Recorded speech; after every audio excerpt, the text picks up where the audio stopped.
I'm also very nervous about this. So let's do this. Let's do this right. Okay, man. Like, tell us a little bit about yourself. My name is Martin J. Barnes. I was born in Manchester, England. When I was, I think, 12, moved up to Scotland, lived there for about 9, 10 years. And when I was 21, I moved over to Amsterdam to pursue a career in dancing. And that's I'm 31 now, and I've been here ever since then. So it's been a roller coaster. Why did you come over here? Why come into the Netherlands in the first place? Well, initially I wanted to go to London. Uh-huh. So I was doing some research when I was teaching when I lived in Scotland. Just local area classes, that kind of thing. There was nothing professionally going on at that time for me, so it was purely amateuristic. And I wanted to move to London, make it all bigger, so I was doing a lot of research. But then at one time, a company called Ish, a theatre company, came over, did a residency. I joined them. I liked what they did. They did like street art, hip hop dancing, break dancing, capoeira, tricks, all the urban styles, all the street stuff. They put it onto a theatre show on stage, and I liked what they did, and I wanted to audition. So I requested an audition, and I came to, this is 2005, 2006. I came to Holland for a week. Funnily enough, that was the first time I'd ever been on a plane and ever went anywhere. So it was a whole new experience for me. It was just like everything. It was like, you know what? I'm going to audition. I'm going to go. First time, a lot of firsts at that point. Stayed for a week, and I basically just hung around with them for a week. That's all I did. Every single day I was at the rehearsal studios, dancing with them, training with them, learning new tricks, learning different things. And I think it was on one of the last days, they were having a show for themselves. They were making it. And Marco Gerris, the guy who was the director at the time, still is, obviously, he was creating a show. And at that point, I didn't understand the language, couldn't read it, couldn't hear it, couldn't speak it, nothing. So I was just, all over the place. And I was speaking to one of the dancers, and the dancers were like, "Hey, how about you be in the show?" And I'm like, "Yeah, I want to be in the show." So they requested for me that I was in the show. And basically what they translated back to me was, okay, Marco said you can be in the show if you don't talk to him and you stay in the back and you follow. Because he was so busy with everything. It was a 1-hour show within like 3 or 4 days or something. So it's a lot of work for him. So I was like, okay, I'm good. So I stayed in the back. I followed people. Before you knew it, I was in the show. So that was basically my first professional gig. What were the apprehensions that you had? Like, were you scared of anything? Like, what was going through your mind when you like moved from one country to another? Like, just like, I guess it's on a dare in a way. Yeah, pretty much. Basically, one of the things you just said, basically just moving country. And I was moving from around different places in Manchester and moving around different places in Scotland within an area. I was used to moving a lot, but for me, this was, well, first and foremost, I was like, I can't speak the language. I don't know. And I'd only ever watched the football team on TV, and this is about it. I didn't really know much else about Holland. And then someone told me, yeah, they pretty much speak English. It's their second language. So I was like, okay. But still, you still have that fear, and you're like, okay, how am I going to communicate properly? Because I had an accent, a lot heavier back then, but I had an accent. And basically, when I came over, it was just communicating physically, or pointing to things and doing this. Or even if I went to the store, I would buy the wrong kind of bread because I couldn't read the label, and it's oven bread, and I'm eating it without baking it, shit like that. So, and then it was, okay, is it going to work out? Am I going to be able to survive? How? The culture's different, everything is different, and you're going to be alone. You're going to be by yourself. You're going to have to make it by yourself, and you're only 20, 21. How are you going to do it? And your salary per month was pennies. It was like this. That was mine. It was like this. So, because I did it on a voluntary service, so it was funded basically. And I do remember the first 2 weeks to a month, I was living in an office space by myself. Okay. I was living in an office space. So that was it was weird, very weird. But Was it as scary as you thought it would be? At the end, like if you really look back at it, like was it as hard as you thought it would be? No, it was harder. It was harder? Yeah. Okay. It was harder than In I which thought it would in which be. way was it harder then for you? one of the things I said, being able to survive and working it out by yourself and learning how to do it by yourself, that will teach you a lot of things. And within that, it teaches you a few things about life, about yourself, about how much you are willing to survive and how much you're willing to do things and how far you're willing to go to be able to say, I stood on my own 2 feet. Yeah, how strong your dream is in your head and your vision, Exactly. I guess. Exactly, how strong it is. Because that's exactly what drove me. I was like, I want to dance, I want to do this. And it just came up as a whim. It was like, I was teaching, they came over, I did an audition, I was in, but I was like, I knew I wanted to do this.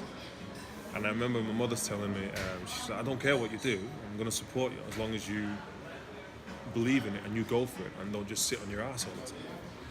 So it was either dancing or interior architecture in university. So I was like, oh yeah. Okay, I get that. I didn't want to sit at a desk, not when I was that young. So I came in and Do you have any regrets about it? moving. Yeah. No, when I look back, I mean, I've done a few things that I've regretted within the time that I was here. Some of the choices that I made, which actually helped character development after looking back and looking in the mirror and really having a wider perspective on things after going through some of the things that I went through as an individual in a new country, as a dancer, trying to survive on a low income, that kind of thing, and survive by yourself. Like if you look back at it, like the parkour that you took, like the choices that you made and stuff like that. Yeah. Let's say it like this. What would you have done differently? You can go back 10 years, you can talk to your own self, you know, and I said like, what would you tell yourself? If anything. Yeah, I'm thinking it's all these. When you ask that question, it sparks so many memories. Wow, it sparks so many memories. There's a few things that I wouldn't have said to people in such a manner. You mean harshly or? Harshly, yeah. I said some things to people harshly, It's fine. and I would take that out of the equation. It's due to the grand scale of things, the small things. Like I think about 2 or 3 that happened in the 10 years. That I would take those out. But regretting the fact moving over here and would I change anything? No, because otherwise I wouldn't be the person I am today.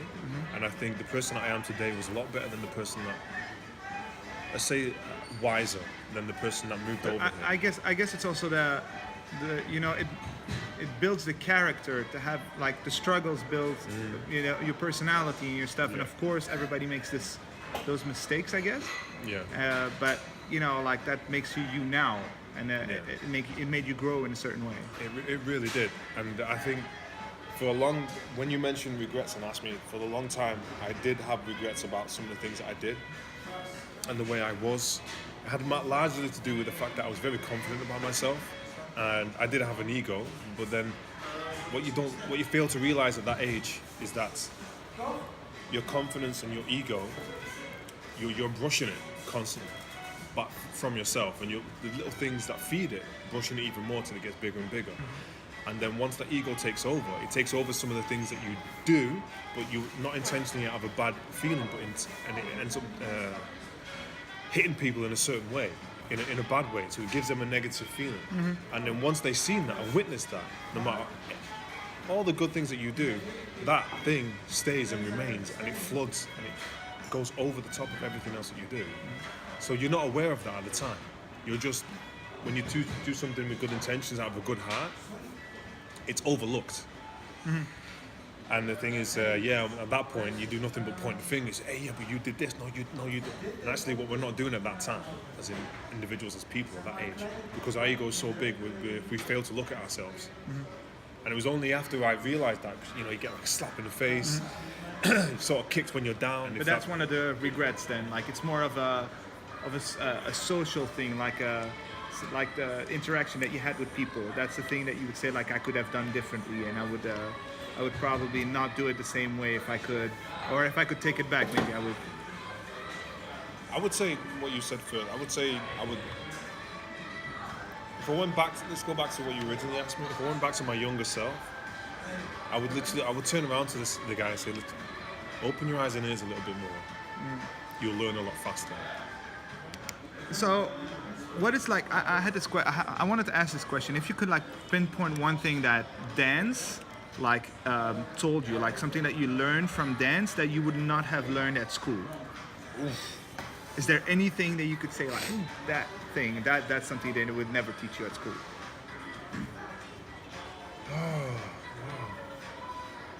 Never teach you at school. That's kind of hard to say. That's a tough cookie. That one. That's a tough one. Yeah. Well, we can come back to it if you want to afterwards. Yeah, like, could we do that? who or what is your biggest inspiration? Now the thing was, when I was, I have a couple of inspirations. Okay, go ahead. As a male role model, like a father figure, sort of, in my earlier years when I was a kid, I looked up to my big brother a lot because I was a kid, and he's a professional boxer. Okay. Fantastic boxer. The guy is he's quick and he's really strong. I've seen some things that he's done where I think like how Yeah. So with him, he didn't make that many great choices in his life either, but there were certain things that he gave me which he didn't realize that he gave me, as in doing what he was doing. And the most important thing was the fact that he did it for himself. He stood up for himself and he went for things. So that's what I learned. I was like, then I need to do that. I want to be able to do that too. And he, in that sense, he was a role model for that, to show me like you can do it by yourself. You don't need, you don't have your father around. You still can do it. You can still stand up for yourself. Still have a backbone. Still be a man. Grow into it. You're gonna have to learn. And he didn't do it intentionally, but he doesn't realize that he actually gave me that. He doesn't know. I've never said it to him. And, So he knows now. He's gonna know soon. Yeah. So yeah, he was a very strong inspiration in that sense for me. And you said you had a couple. What are The other ones are when I was into rap music. When I was rapping, I listened to a lot of Busta Rhymes, and he was also influential in the fact that he, as well as many others, he made his own record label. He did that. He pushed himself. He was endeavored. He indulged himself in different things to create a network for himself. And I thought, hey, that's what I want to do when I'm older too. And I was, I was young as well. I was between the age of 15 to 18. I was listening to his music. So that was another one. Dance-wise, career-wise, actually, I looked a lot up to Wade Robson. Okay. In what particular way? He when he was working on a TV program for MTV a lot back, and that's when I got to know who he was. And after I did that, I saw that. Sorry, I researched him online, and then I found out that he was choreographer for NSYNC, and he choreographed a lot of different things. And then I watched his individual stuff. And the pop music choreography, I'm like, okay, it's pop music choreography. I was doing that, whatever. And then I saw some of his pieces online, and I saw some of the stuff that he created also for So You Think You Can Dance in the States. And the craziness and abstractness of how he actually moved, not when he did the commercial stuff, but when he did his things. I was just like, shit, this guy, he's good. Like, he's really good. His technique was crazy. His creativity was also off the top. So I remember watching One Piece. I forgot the name of it. Watching One Piece and So You Think You Can Dance It. I just thought it was nuts. The guy can do commercial, he can do hip hop, and he can do modern and contemporary, and he's got technique training. So I was like, okay. And I always wanted to dance with him, actually. But yeah, he was a big inspiration for me and a huge influence career-wise. I always looked up to him and thought, if I was going to be good, I want to be that good. If it's going to be that good for myself, that's what I would want to be. Strive to be as good as I can be. In the beginning, it was strive to be better than everybody else. Now it's be the best that you can be, because there's always going to be someone that's unlike you, and you're not going to be able to compete with them. Exactly. So, yeah. Okay, I have another question for you. Yeah. If you had to pick one song to dance to, like one song, like you said, like the first thing that would come into your mind, like that's the song I would dance to, like that's the thing I feel the most, like Now the thing is, two songs coming to mind is "Don't Stop Till You Get Enough" by Michael Jackson and "Dirty Diana" by Michael Jackson. Okay. Both Michael Both Jackson. Michael Okay. Jackson songs. They're particular. Like, why is that? Like, are you a fan or? Well, I'm a fan of Michael Jackson. I'm a fan of his music, most definitely. His that it just gives a really good feeling, good vibe, and it just makes me. Every time I hear it, I'm like, yeah, oh, I'm like, yeah. When I hear Dirty Diana, it's just Dirty Diana. It just, and I think I like that side Have you of music ever as well. made a piece on it or No, done never. something with it ever? No, never. Is it like kind of the holy grail, like the stuff that you don't want to touch, you don't want to mess it up? Like, is that the reason? No, I just never. It just never came up into me. I never thought. I just like dancing to it. And that's it. When I hear music come out nowadays from back in the day, I'm like, oh, I can make something on this. Never with those two songs. Like, I would like to know if you could like give me a definition of what a dancer is. Like, what is it for you to be a dancer? Like, could you explain that a little bit? The definition of. It's kind of a recipe. Like, let's say, like, okay, let's make a dancer, and you need a little bit of this, a little bit of that. Yeah. First and foremost, first thing that came into my head was humility. I think you need a bit of humility. You need to be open to a certain level that suits you as a character. You need to be driven.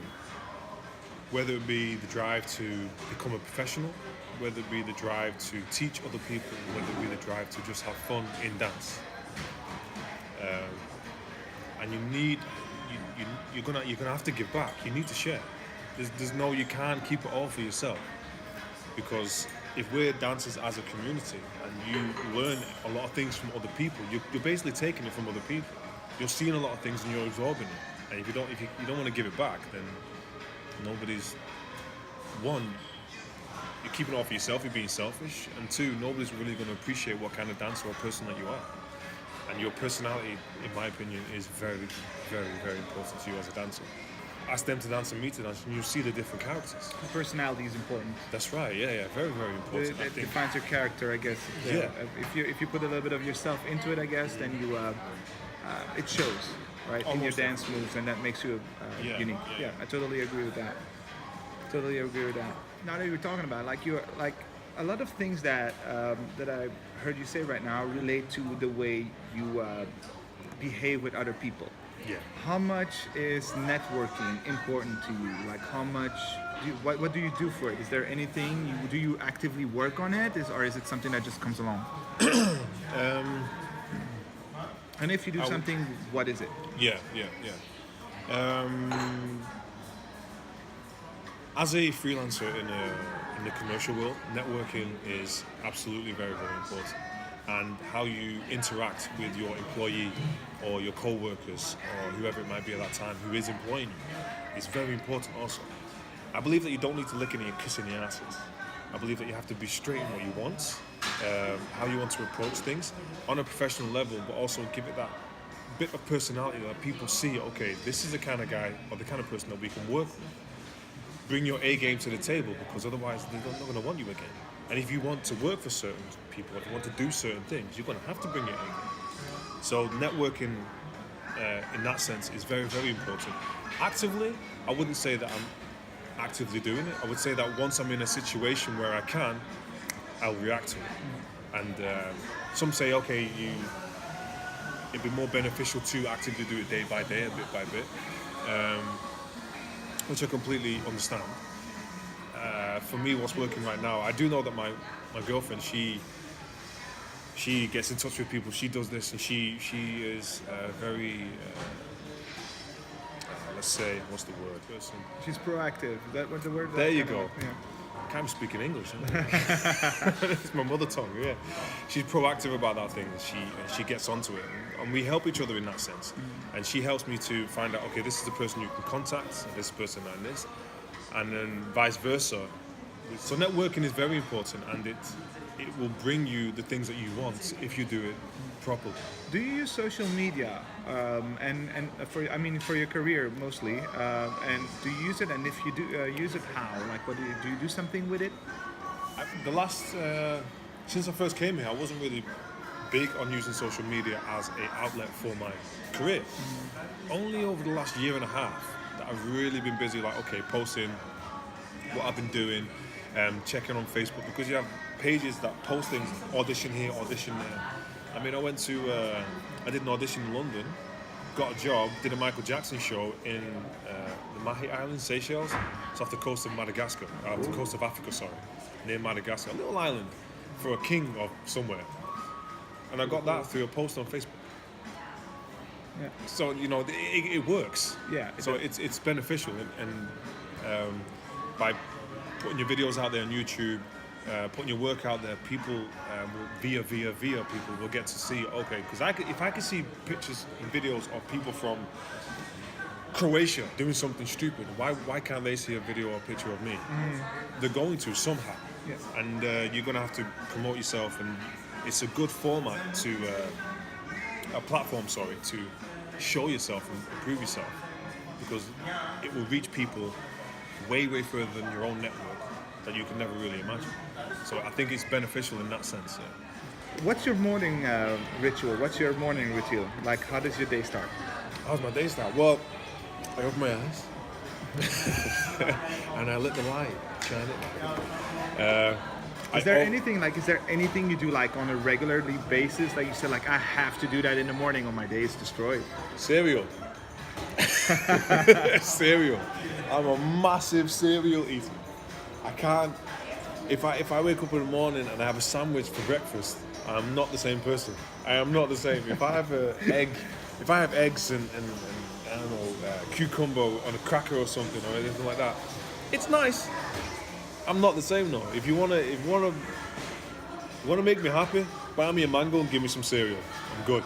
Okay, I'll keep that in mind. That mango and Muesli, Cruisli, granola with natural yogurt and some honey, and fresh fruit, or milk and some fruit. no coffee. Cereal. Don't drink coffee. Don't drink coffee? Don't drink Red Bull. Don't drink energy drinks. I only drink soft drinks. Tea. Drink tea. Drink tea. That's right. My girl, she drinks tea every morning. I don't. Even though I'm English, I don't drink tea. No, she drinks tea all the time, a lot more than I do. I go to the gym as well in the morning. More specific training now because of my previous injuries. Yeah, can you tell what happened? Like, can you tell us a little bit more about that? Like, you had an injury and you were off for like a short story. Yeah. Yeah, I had a hernia. I got a hernia in 2012. And it was a reoccurring hernia, so it was 2012, then it happened again in 2013, it happened again in 2014. So it was like three. Same vertebrae, between the same disc, in between the same vertebrae. So I trained, first time it happened, I was like, in the middle of a show, I think we had the premiere at that time. Yeah, we had two shows, we were on Montage, and then two shows on the last day. And the one show was the midday show, and I think it happened then, if I remember correctly.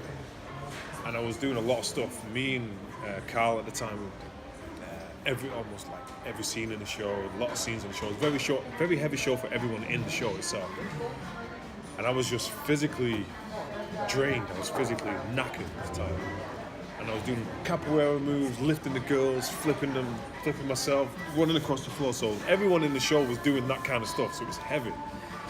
And I remember in the capoeira scene, all I had to do was I was kicking, rolling, doing that kind of stuff, all that kind of stuff, and then in the scene I had to jump up and down to move to another spot to continue. Simple jump up and down. That's where it happened. It's like, I was like, and yeah. I just felt like a huge shock would go across my back, my lower back, and it was like, and I kept moving, and I was like, what the fuck just happened? I have no idea, and I just kept going, and as soon as I got off the stage to transfer to the next part, I got off and bam, fell. And I just moved. I couldn't move. And I turned my head slightly to the side, and Carl looked at me, and I was like, I just did this. And he went, stay, you know? They finished the show. I couldn't nod my head. I couldn't do anything. Oh, okay. It was that bad. So how long were you out? And how did you recover? I was out for, I would say 6 months. I was probably out for 6 months. Was it 6 months? Yeah. I was out for a long time. And I recovered with physical therapy. Didn't go for an operation. Physical therapy first. I was good. Then in the summer I did nothing. Came back after the summer, and obviously, again, because I didn't train, I didn't practice, didn't do anything. I had a lazy summer. Happened again, so I was fighting that again over the next period of time while still doing work for Ish and still working for different things. And then I physical therapy again. I recovered again. And another lazy summer. Bam. And it just, the third time it was that bad that I knew that the third time I was like, okay, if I don't have the operation, that's it, I'm not going to come back from this. It was a mental thing this time. It was the third time. And I thought, mentally, there's one point where you're going to break. And that was the point that I broke, and I thought, I have to go for it. And even my physical therapist, he helped me every single time. He brought me back every single time, and he said, okay, even you're gonna have to. You're gonna have to. He didn't want me to, because he knew that if you're gonna take the operation, you're gonna be out for a longer time. It's gonna be heavy. So that's it. You're gonna have to. So I did, and I think it was probably the best decision I made at that How time. mentally challenging was it then? Like you said, it was hard on you. Like how much? Like what was going on in your head? What wasn't going on in my head? It was coming back to social media. After the operation, you can't do anything. You're lying in bed. Your back is like jelly. Your muscles are not there, and you have to fight. You have to keep your mind occupied, because physically you're not draining energy, so your mind is awake. So then, I'm looking on my phone, checking social media on my laptop, watching movies, starting to read books, fiddling around. But the thing is, because you're so mentally, you're not mentally at 100%, so you can't focus still on whatever it is you're doing. So I stopped after about 10-15 minutes of everything, and I had to come back to it again, stopped again, because my mind couldn't take it, because I was so busy. I was trying to neglect the fact that I was busy with something. So seeing everybody doing things, and I'm going here, I'm doing that, I've got this job, I've got that job, it plays on your mind, because you want to do it, but you know you can't. Was there something you focused on to say like, okay, I got to pull through this? Yeah, I just basically kept telling myself, I want to dance again. I'm not done. I'm not finished. I'm 30 years old, 29, 30 years old, and I'm not finished. I don't want to be one of those stories that people say, yeah, I hit 30 and then this happened and I decided not to do it, or I hit 30 and I was like, yeah, it's my time now, I'm done. For me, there was a lot of things that I hadn't accomplished that I wanted to, and I still want to do them. And I was like, I'm going to dance. I'm not done. I'm not finished. I didn't stay here and fight for 10 years to be kicked out by a hernia, even though a hernia is severe after having 3 of them. I know that. Yeah. I was like, nah, I believe that there were still things that I could accomplish. I kept telling myself that. And I had my friends around me as well. They helped me out every now and then when they could. And it brings you through. It does.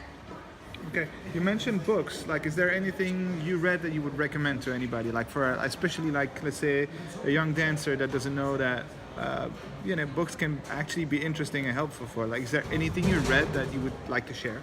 I'm not an avid reader, but when you're not doing anything, there's something. I read a book called Think and Grow Rich. Read that one as well. Yeah, I read that one. It had some good. There was a lot of stuff about God in it as well, and I thought, okay, I'm not religious, but the principle of what the person was talking about, I understood. So that helped me a lot. As in, okay, business-wise, I could use this. And the cool thing about reading books like that is that people don't understand that dance, even if you're a dancer, it's still a business. Yeah, it is.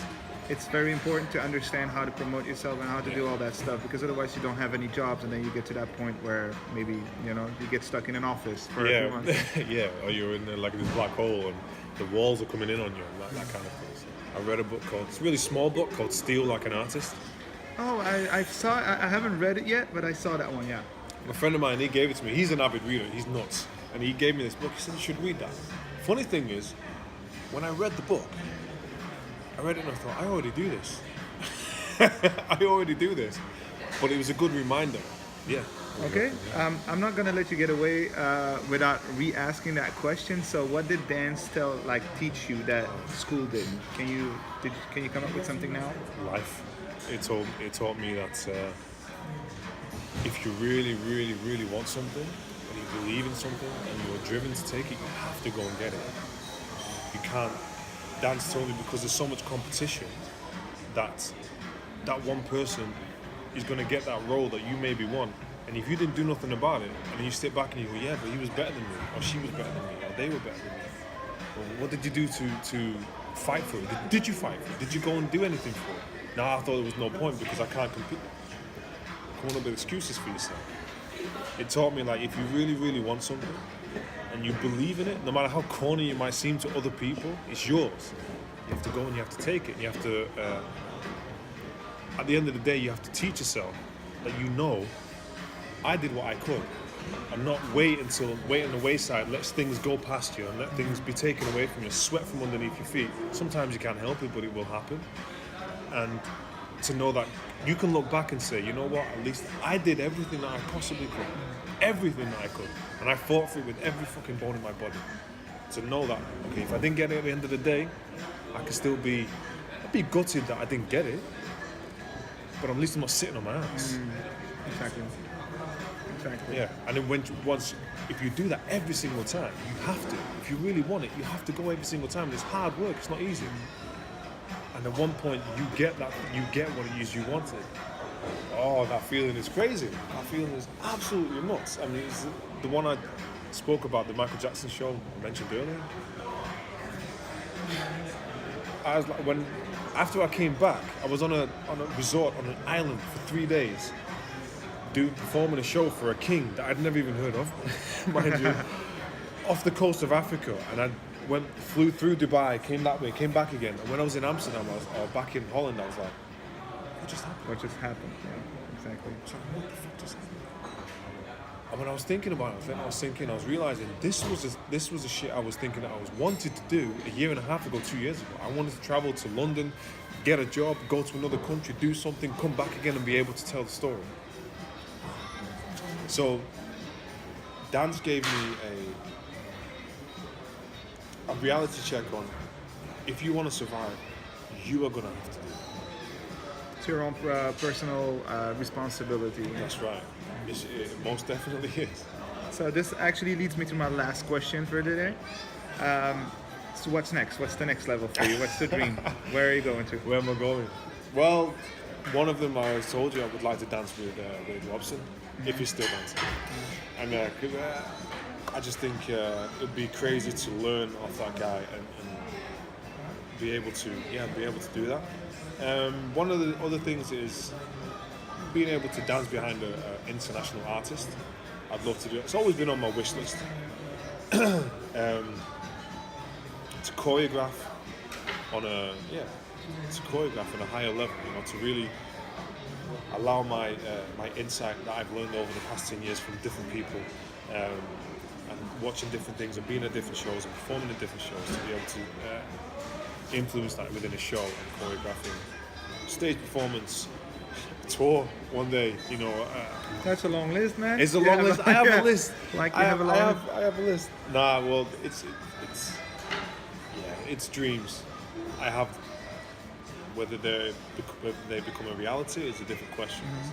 It's which I have loads of different things I would like to do, but which ones do I really want to do? Which one is if you're like, from all the things there, which one is number one for you? Like, what is the ultimate, like, goal?